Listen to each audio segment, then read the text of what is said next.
This is Bill Ayers on New York's 95.5 PLJ. We're back with our Community Connection show.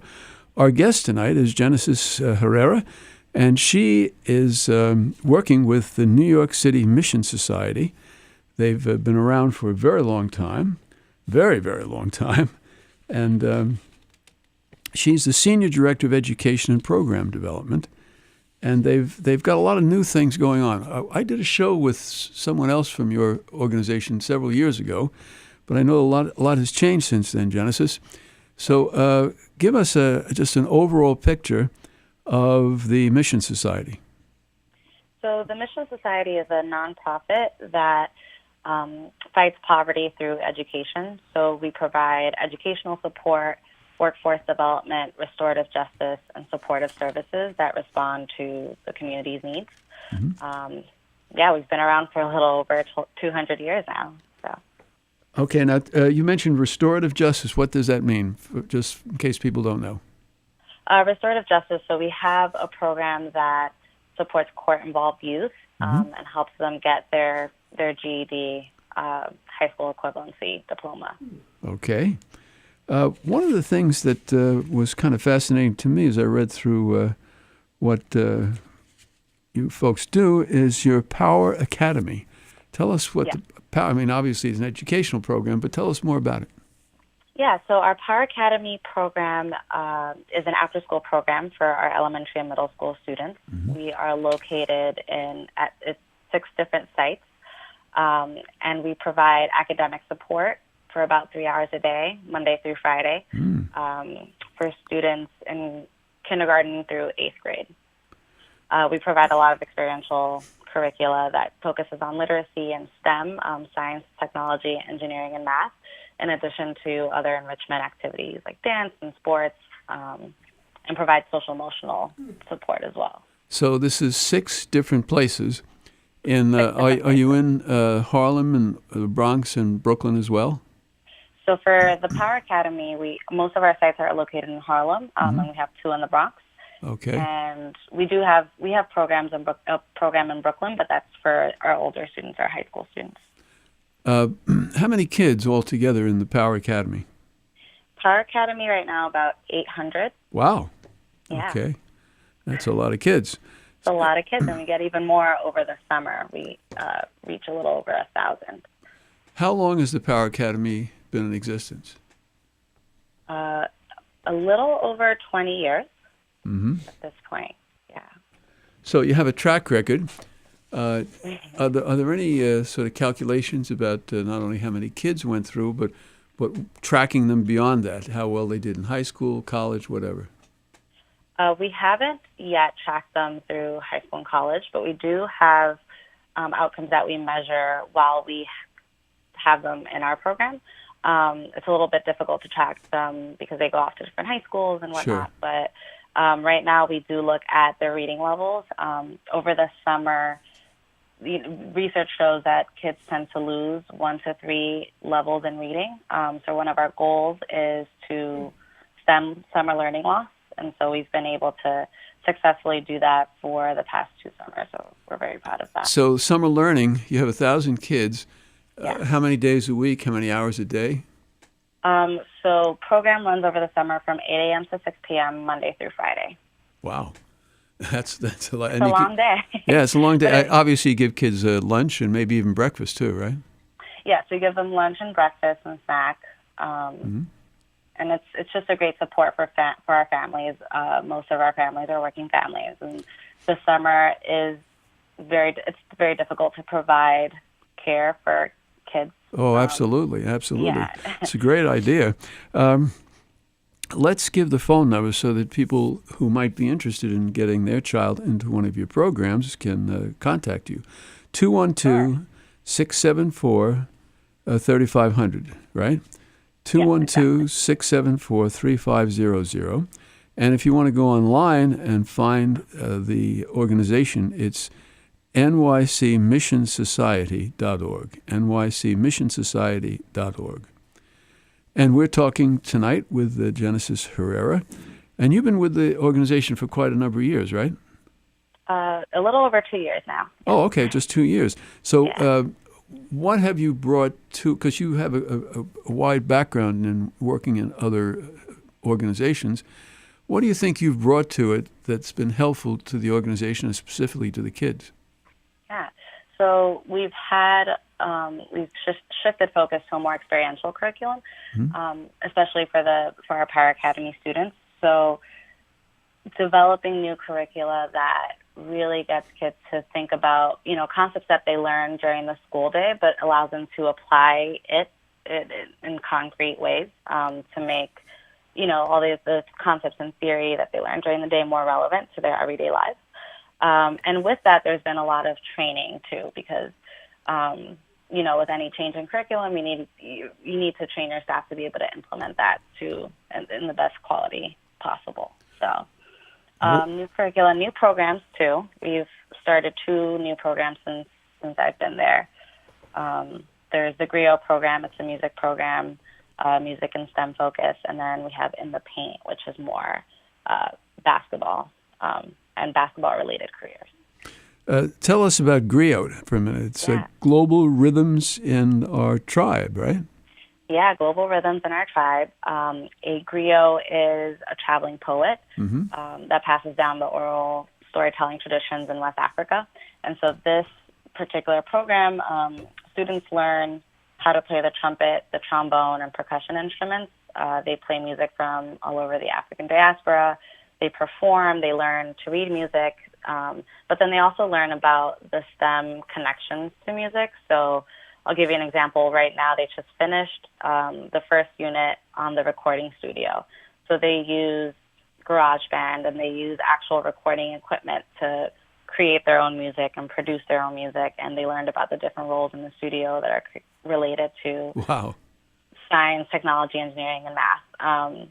In the next few months, they're also going to be creating their own instruments, learning about how sound is produced and manipulated in instruments, and use that information to literally build their own instruments and use them in their performances. So this is a new program. How many kids do you have in it? So we are aiming for 60 kids this year. Right now we're at about 30, and we're going to have a second round of enrollment in January. All right, so again, if you live in, it's pretty much in Harlem, is that right, this program? Yeah, this particular program is at our headquarters on 142nd in Harlem. Okay. And Malcolm X Boulevard. So again, if you know somebody who might fit into this program, and since they are having some more kids get in, another 30 of them, you can call them at 212-674-3500. 212-674-3500. And you can go on the website, nycmissionsociety.org, and you can find out all of the programs that are there.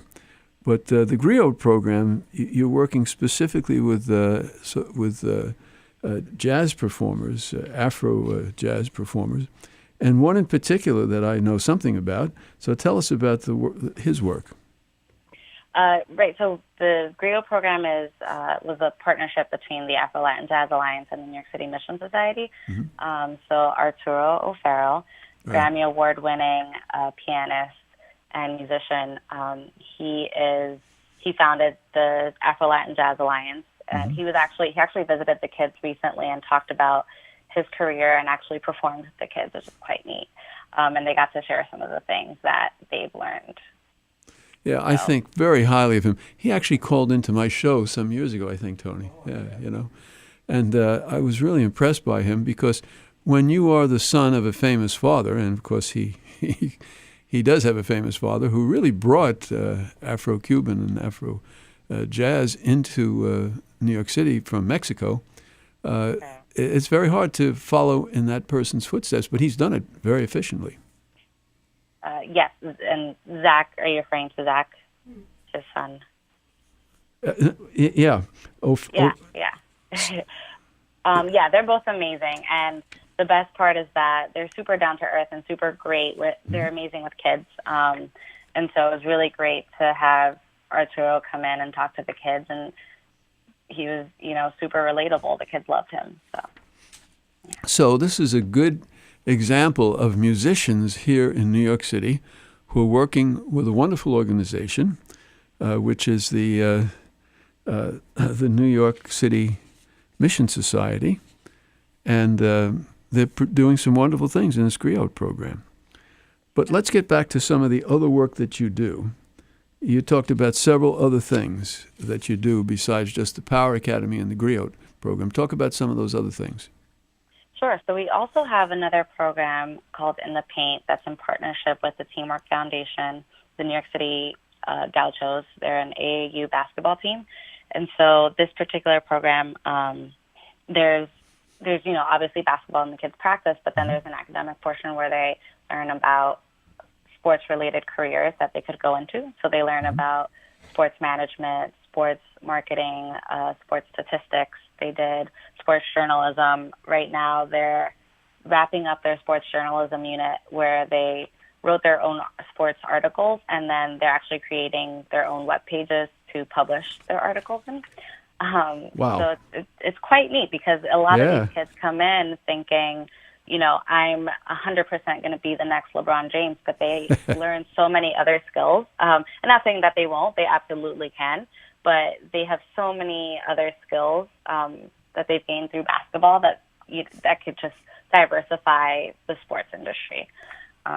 That is so important because, for example, in basketball, even though the vast majority of players are Afro-American, when you get to coaches and the sort of upper echelon of management, you find it's mostly not Afro-Americans.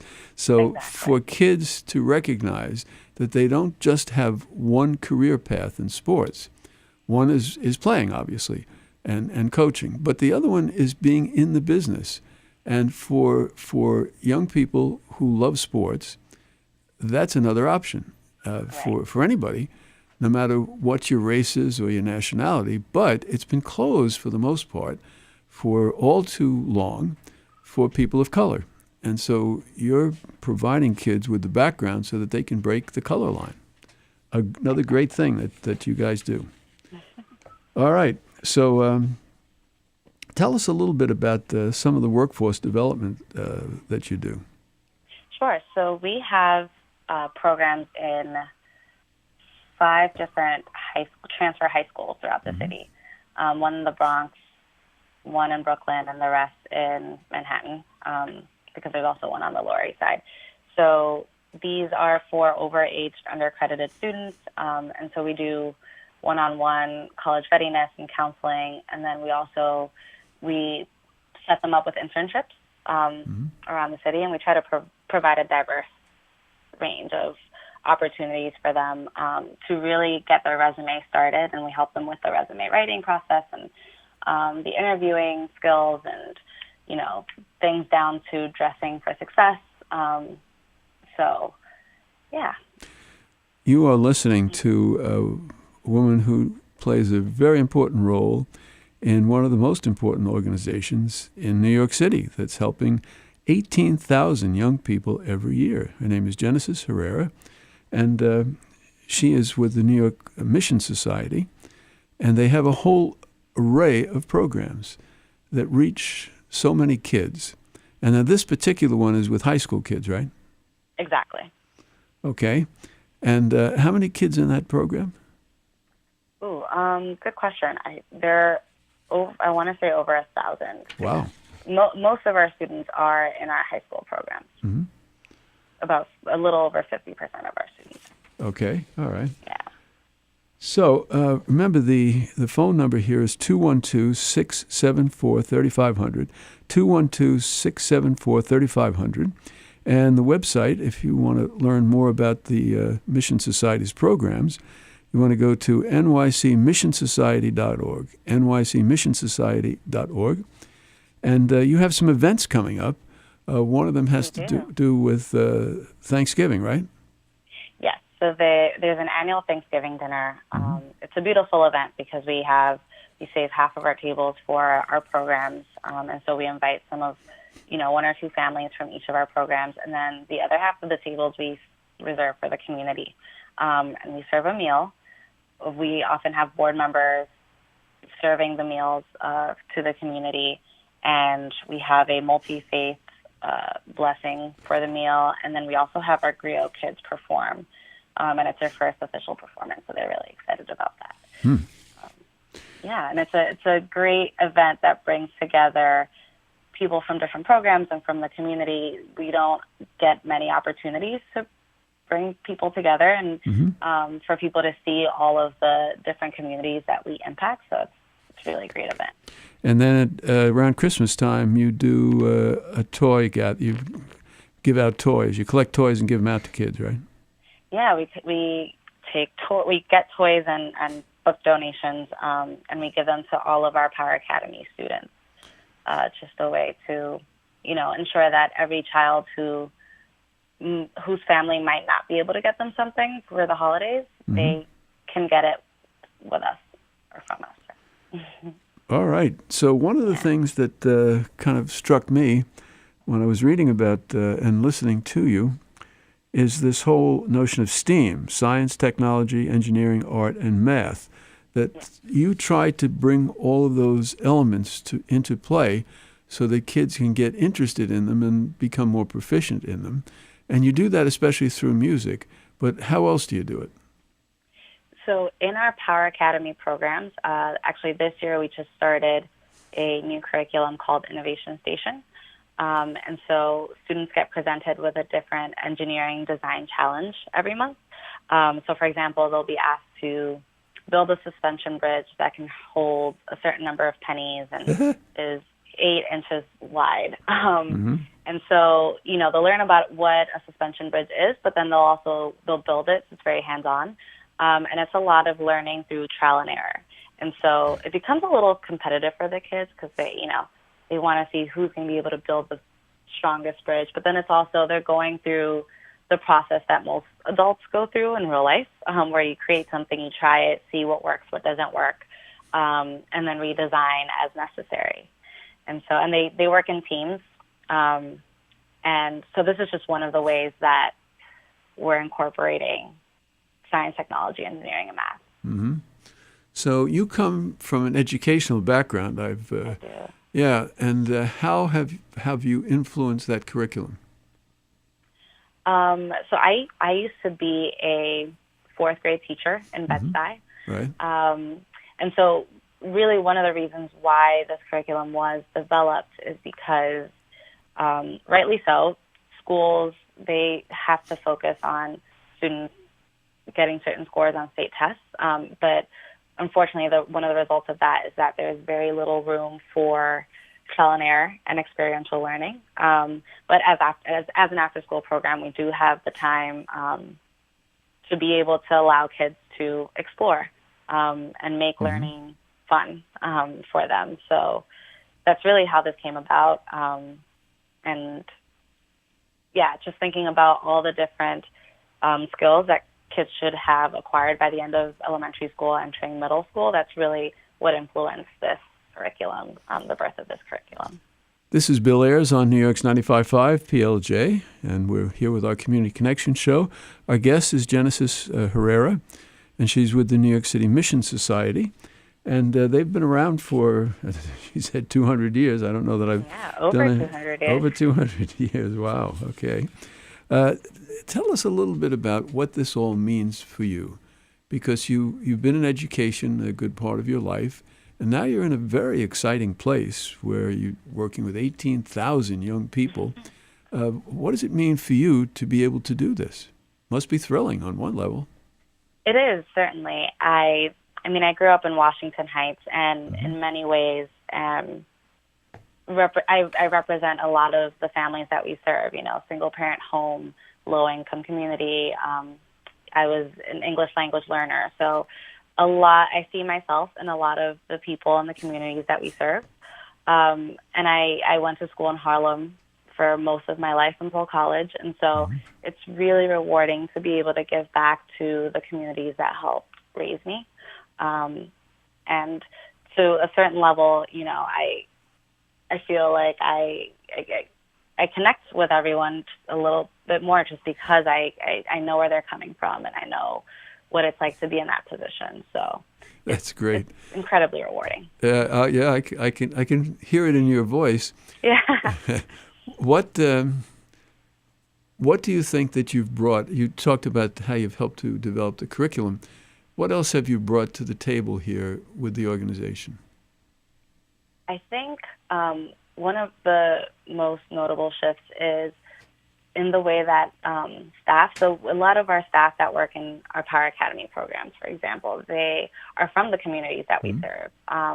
And they, I don't know that they necessarily saw themselves as educators before, but one of the major shifts we've seen since I've started is a lot of training, a lot of conversations about the impact that every individual can have on the community and the power that they have, and how they should use that power to help empower the community and the people in their community. So one of the most notable shifts is just seeing how staff see themselves as educators and see themselves as agents of change in the community. That's been really rewarding to see as well. So you have a budget of almost $10 million. How do you raise money?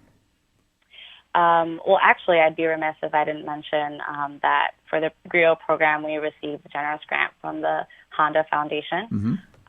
So we do some private fundraising. A lot of our programs are also sponsored by the Department of Youth and Community Development, DYCD. So, yeah.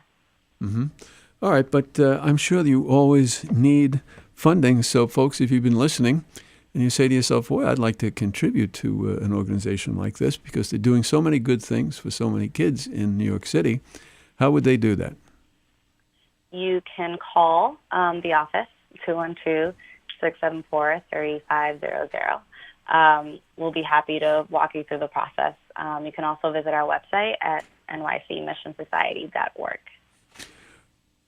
We've talked an awful lot about the whole program. What do we miss? Is there anything else that you're doing that you want to tell us about? Let's see. I think we talked about most things. All right. Is there anything new that you're cooking up that you can talk about? Oh, one thing that we sort of touched on a little bit, but I get really excited talking about it because it was so much fun this summer. So every year for our Summer Power Academy program, we have a new theme. This year's theme was Around the World in 30 Days. Ah, yes. So, yeah. So really we've been encouraging our students to understand diversity and to embrace diversity. And so this summer with our theme, kids explored a different country every week. So they learned about China, Nigeria, Mexico, Italy, Brazil, and That's every great. week, they visited different community centers, cultural centers, really hands-on curricula that help them learn about each of those cultures, the music, the art. I'll give you an example for there was a mask exhibit at the Brooklyn Museum this summer, and so they visited as they were learning about Egungun masks in Nigeria, and then they got to create their own masks. They visited some stores in Jackson Heights when they were learning about India, and we got some saris donated from some of our staff members, and the kids learned how to wrap a sari in traditional Indian dress and have their own little fashion show. So it was a lot of fun this summer. And it's great to hear the kids talk about just different cultures and then also feel more comfortable talking about their own cultures and feeling a little bit more confident about who they are and what they bring to the table, and understanding how special their differences are. Well, this is a remarkable program. We've been talking tonight on Community Connections with Genesis Herrera, the Senior Director of Education and Program Development at the New York City Mission Society. Their phone number is 212-674-3500, 212-674-3500. Their website is nycmissionsociety.org. Check them out. Help them out. Thank you for staying up and being with us tonight. Till the next time, this is Bill Ayers, and I wish you much peace and love and hope, something we all need a lot of.